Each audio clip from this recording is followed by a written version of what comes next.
વિસનગર બાર એસોસિએશનની ચૂંટણી બિનહરીફ ફોર્મ ભરવાના અંતિમ દિવસે પ્રમુખ સહિત હોદ્દેદારોમાં એક ફોર્મ ભરાતા ચૂંટણી બિનહરીફ બની પ્રમુખ તરીકે ગોઠવાના રાજેન્દ્ર પટેલ તેમજ ઉપપ્રમુખ તરીકે ચૌહાણ વિજયસિંહ રૂપસીએ ફોર્મ ભર્યું।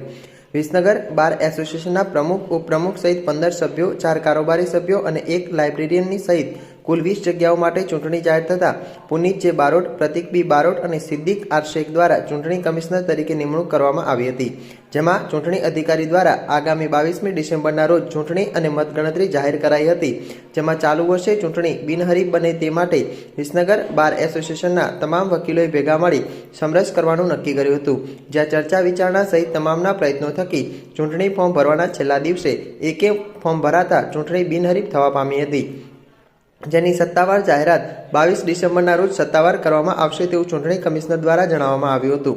ફોર્મ ભરવાના અંતિમ દિવસે પ્રમુખ તરીકે ગોઠવાના પટેલ રાજેન્દ્રકુમાર જયંતિલાલ, ઉપપ્રમુખ તરીકે ચૌહાણ વિજયસિંહ રૂપસિંહ, મંત્રી તરીકે બારોટ હાર્દિક કુમાર અરવિંદભાઈ, સહમંત્રી તરીકે ચૌધરી વસંતભાઈ હેમરાજભાઈ, લાઇબ્રેરિયન તરીકે ચૌહાણ વિજયસિંહ ગોવિંદસિંહના એક ફોર્મ ભરાયા હતા, જ્યારે કારોબારી સભ્યો માટે મેમણ મોહમ્મદ આરીફ, દેસાઈ રોનકભાઈ મોહનભાઈ, દવે જીતેન્દ્રકુમાર ગિરિકાંત, ઠાકોર નરેશજી વરસંગજી, પટેલ છનાભાઈ મગનલાલ, નાઈ કનૈયાલાલ મોહનલાલ, મંસૂરી ફારૂક અહેમદ, ફકીર મોહમ્મદ, કુરેશી જાવેદ હુસેન પરીખાન, ચૌધરી પ્રવીણકુમાર વિરસંગભાઈ, ઠાકોર નિરેન્દ્રસિંહ ભરતજી, પઠાણ શાહીમ ખાન અકબર ખાન, ચાવડા દિગ્વિજયસિંહ પોપટસિંહ, પરમાર નટવરલાલ મફતલાલ, ભાવસાર નીરવ જગદીશભાઈ, દરજી પ્રીતલબેન રતિલાલની વરણી કરવામાં આવી છે। જી, શું નામ છે તમારું? મારું નામ છે પ્રતિક બી બારોટ। વિસનગર બારમાં છેલ્લા 13-14 વર્ષથી પ્રેક્ટિસ કરું છું। આ સાલ મને સિદ્દીકભાઈ આર શેખ અને અમારા પુનિતભાઈ બારોટ ત્રણને ચૂંટણી કમિશનર તરીકે નિમણૂક કરવામાં આવી હતી। ગુજરાત બાર કાઉન્સિલના ઠરાવ મુજબ 15/10/2023ના ઠરાવ મુજબ 22/12 એક ચૂંટણીનું આયોજન કરેલું, જેમાં વિસનગર બાર એસોસિએશન તરફથી 15 સભ્યો અને 4 કારોબારી સભ્યો અને 1 લાઇબ્રેરિયન ટોટલ 20 જગ્યાઓ માટે ચૂંટણી કરવાની હતી, પણ વિસનગર બાર એસોસિએશનના વકીલ મિત્રોએ સાથે ભેગા મળી અને સમરસ કરવાનો નિર્ણય કરી બધાના સાથ સહકારથી ચૂંટણી કમિશનરોના પ્રયત્નથી સમરસ કરી અને 19 સભ્યો, 15 સભ્યો, 4 હોદ્દેદારો અને 1 લાઇબ્રેરિયનની બિનહરીફ વરણી કરેલ છે, જેની યાદી 22 તારીખે એટલે કે 22/12/2023ના રોજ જાહેર કરવાની છે। એટલે એ દિવસે અમારા ઓલ ઓવર બાર કાઉન્સિલની આખા ગુજરાતમાં ચૂંટણી હોય એટલે એ દિવસે બધાનું પરિણામ આવશે। એટલે આખરી યાદી અમે અત્યારે હાલ ટેમ્પરરી એક યાદી લગાવી છે, પણ આખરી યાદી એ દિવસે જાહેર કરવામાં આવશે। એટલે એ બધાને બિનહરીફ વરણી કરી અને અમને કાર્યકાળ સોંપવામાં આવશે। શું નામ છે તમારું? મારું નામ સિદ્દીકભાઈ આર શેખ ભાલકવાડ। જી, શું હતું ચૂંટણીમાં? છેલ્લા 97-98થી હું વિસનગર બારમાં એડવોકેટ તરીકે નોંધાયેલો એડવોકેટ છું, અને આ છેલ્લી ચાલુ ચૂંટણીમાં અમારા બારના સભ્યોએ, બાર એસોસિએશને અમને ચૂંટણી કમિશનર તરીકે મને તથા અમારા એડવોકેટ મિત્ર પ્રતિકભાઈ અને પુનિતભાઈ બારોટને નિમણૂક કરેલી, અને એ પ્રમાણે અમે ચૂંટણીની કામગીરી કરેલી। એમાં આ વખતે ખાસ કરીને વિશેષ મહત્ત્વની બાબત એ છે કે દર સાલ ચૂંટણી લડાતી અને એમાં 2 પક્ષો થઈ અને વકીલ મિત્રો ચૂંટણી લડતા, અને એમાંથી જે અમારા મિત્રો હોય એમાં જે બહુ એમને વિજય જાહેર કરવામાં આવતા।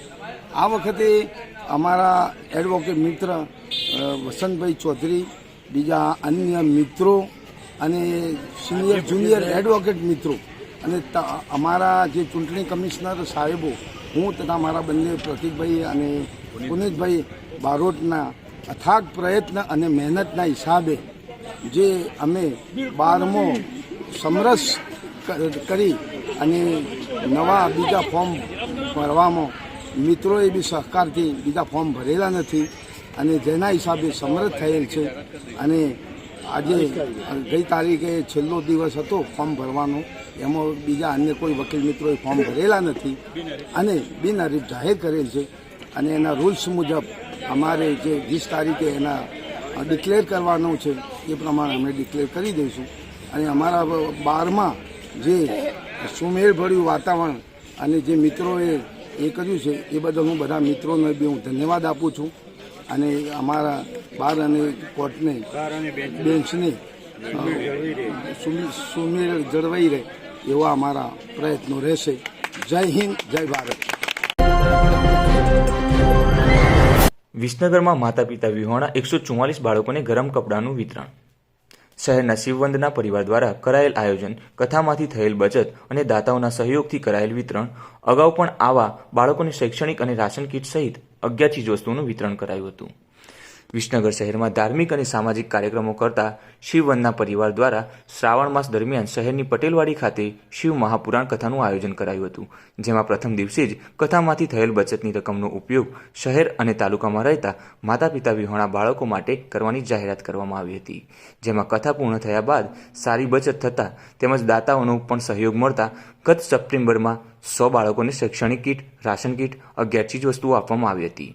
જ્યારે રવિવારના રોજ સરદાર વિદ્યાલયમાં કાર્યક્રમ યોજી 144 બાળકોને જેકેટ, ધાબળા અને ચોપડા આપવામાં આવ્યા હતા.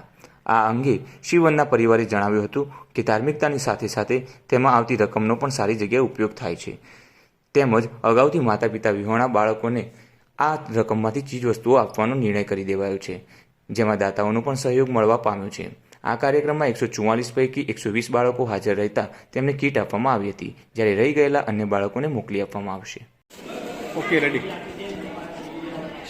આજે શ્રી શિવવંદના પરિવાર દ્વારા જે બાળકોને માતા પિતા નથી એવા 0 થી 18 વર્ષના બાળકોને યત્કિંચિત પ્રેમભાવ અર્પણ કરવા માટે અમે આયોજન કર્યું હતું. એમાં 144 બાળકોનું રજિસ્ટ્રેશન અમારી પાસે થયેલું છે. એમાંથી મોટાભાગના બાળકો આજે હાજર છે વાલી સાથે. જે બાળકો હાજર નથી એ પાછળથી પણ એમને આ ભેટ અમે પહોંચાડી છે. એમાં ખાસ કરીને એક ધાબળો, ચોપડો અને જેકેટ, જે ઠંડીની સિઝનમાં બાળકને ઉપયોગી થાય એવો એક ભાવ, એક પ્રેમ અમે અર્પણ કરીએ છીએ. આ ગ્રુપની અંદર અમારા જ સભ્યો, અમારા મિત્રો, અમારા સગાવાલા એટલાએ યત્કિંચિત પોતપોતાનું દ્રવ્યદાન કરેલું હતું અને શિવકથામાં જે કંઈ દ્રવ્ય ઉત્પન્ન થયેલું એમાંથી આગળ પણ પટેલવાડીમાં કાર્યક્રમ આ રીતે કરી અને એ બાળકોને અમે મળવાનું, એમને ભાવ અર્પણ કરવાનો એક પ્રયત્ન કરેલો. આજે પણ એ જ રીતે મળે છે.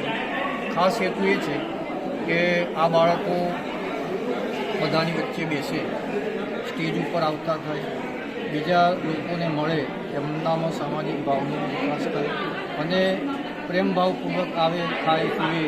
એટલે ભોજનનું પણ એટલા માટે જ આયોજન અમે કરેલું છે.